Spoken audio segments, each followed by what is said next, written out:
Shalom, selamat malam Ibu Bapak, Opa Oma, anggota PKLU yang diberkati dimanapun berada.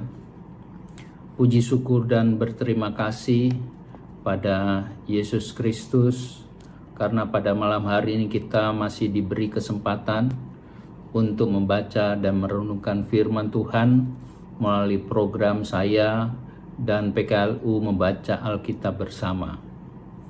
Sebelumnya saya memperkenalkan diri, nama saya Emmanuel Sumartono, adalah anggota Pelkat PKLU GPIB Agape Cibubur di Jakarta Timur.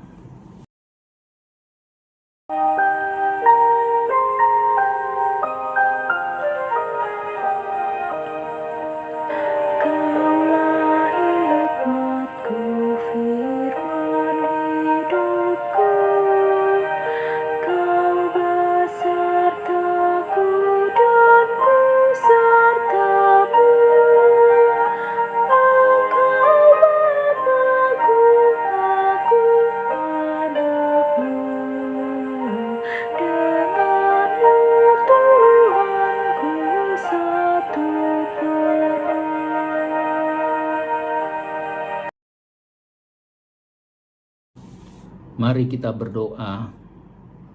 Segala puji dan syukur ya Tuhan, pada malam hari ini Engkau telah melewati kami, membimbing kami melalui berkat dan kasih-Mu, karya dan usaha yang telah Engkau tetapkan pada malam pagi hingga malam hari ini ya Tuhan. Biarlah melalui kasih-Mu kami tetap bersyukur, kami tetap memuliakan nama-Mu ya Tuhan. Pada malam hari ini juga ya Tuhan, sebelum kami beristirahat, kami akan membaca sebagian dari firman-Mu. Biarlah Engkau melengkapi ya Tuhan melalui Roh Kudus-Mu menuntun kami, sehingga kami mengerti akan firman yang akan kami baca. Di dalam nama Tuhan Yesus kami telah berdoa dan mengucap syukur. Amin. Bacaan dan renungan pada malam hari ini diambil di dalam Perjanjian Baru Lukas 4 ayat 21 hingga yang ke-30. Lalu ia memulai mengajar mereka, katanya, "Pada hari ini genaplah nas ini sewaktu kamu mendengarnya." Dan semua orang itu membenarkan dia, dan mereka heran akan kata-kata yang indah yang diucapkannya. Lalu kata mereka, "Bukankah ia ini anak Yusuf?" Maka berkatalah ia kepada mereka, "Tentu kamu akan mengatakan pepatah ini kepadaku, 'Hei tabib, sembuhkanlah dirimu sendiri. Perbuatlah di sini juga di tempat asalmu ini segala yang kami dengar yang telah terjadi di Kapernaum.' Dan katanya lagi, 'Aku berkata kepadamu, sesungguhnya tidak ada nabi yang dihargai di tempat asalnya. Dan aku berkata kepadamu, dan kataku ini benar, pada zaman Elia terdapat banyak perempuan janda di Israel ketika langit tertutup selama 3 tahun dan 6 bulan, dan ketika bahaya kelaparan yang hebat menimpa seluruh negeri. Tetapi Elia diutus bukan kepada salah seorang dari mereka, melainkan kepada seorang perempuan janda Sarfat di tanah Sidon. Dan pada zaman Nabi Elisa banyak orang kusta di Israel, dan tidak ada seorang pun dari mereka ditahirkan, selain daripada Naaman orang Syria itu. Mendengar itu sangat marahlah semua orang yang di rumah ibadah itu. Mereka bangun lalu menghalau Yesus keluar kota dan membawa dia ke tebing gunung tempat kota itu terletak untuk melemparkan dia dari tebing itu.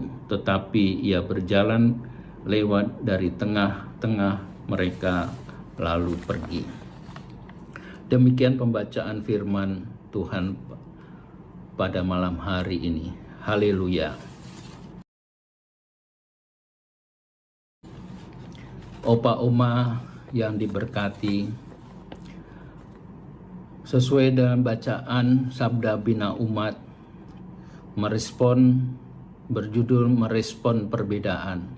Penekanan di ayat yang ke-29, mereka lalu menghalau Yesus keluar. Setelah Yesus membaca firman dan secara implisit menyatakan bahwa firman itu telah digenapi melalui hidup dan pelayanannya, orang-orang yang ada di sana kagum sekaligus bingung. Mereka berkata, "Bukankah dia ini anak Yusuf?" Yesus yang dalam ingatan orang-orang di kampung halamannya hanyalah seorang lelaki biasa, putra Yusuf si tukang kayu. Melihat dia berdiri dan berucap kata-kata yang berkuasa, mereka heran. Selanjutnya kisah berakhir dengan Yesus di pojokan hingga ke tepi jurang. Lalu dan ia lewat kerumunan orang-orang itu dan berlalu. Kerap mendapat penolakan, Yesus sudah memperkirakan di kampung halamannya pun dia akan mengalami hal yang sama.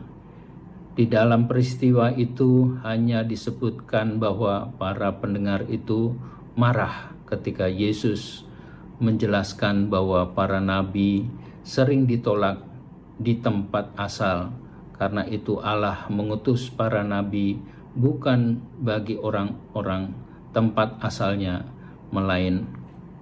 melainkan pada orang-orang asing. Inti penolakan ini kira-kira sama dengan alasan orang-orang menolaknya di tempat lain, terutama para pemimpin agama Yahudi, yaitu mereka menolak Kristus, menyatakan dirinya sebagai nabi ataupun Mesias dan Putra Allah. Para pembaca yang budiman berbeda pandang, berselisih pendapat, atau tidak setuju dengan seseorang atau satu kelompok tidak harus berakhir dengan penolakan terhadap person atau kelompok. Hal itu hanya memperlihatkan ketidakbisaan dan ketidakterbukaan kita melihat satu hal dari sudut pandang yang berbeda. Karena penolakan hingga menyerang karakter dan hal pribadi, mempermalukan, memojokkan, atau mempengaruhi orang lain untuk turut menolak, apalagi sampai terjadi kekerasan baik psikis maupun fisik, hanya menunjukkan ketidakmampuan kita memanage perbedaan dan menerima kritik.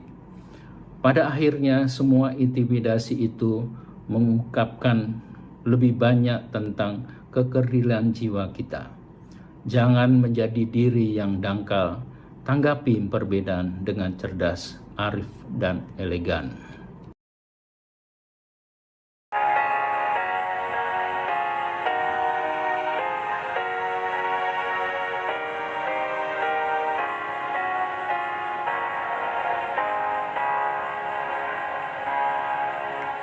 Yesus pimpin langkahku setiap hari di jalan-Mu.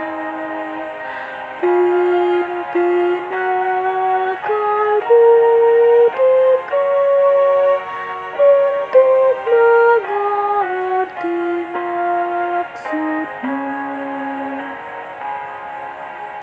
Yesus pimpin langkahku setiap hari di jalan-Mu. Pimpin akal budiku untuk mengerti maksud-Mu.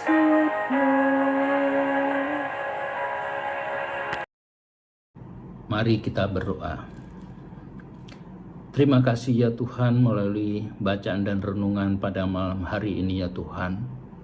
Engkau telah menuntun kami dan memberi suatu gambaran dalam kehidupan kami ya Tuhan. Biarlah Engkau terus membentuk dalam kepribadian kami sebagai orang-orang yang rendah hati dan mau mendengar akan kritikan-kritikan ya Tuhan. Walaupun kadang-kadang kritikan itu menjadikan suatu berkat dalam kehidupan, tapi kami yakin ya Tuhan, itu adalah kuasa dan kasih-Mu dalam menyatakan dalam kehidupan kami ya Tuhan.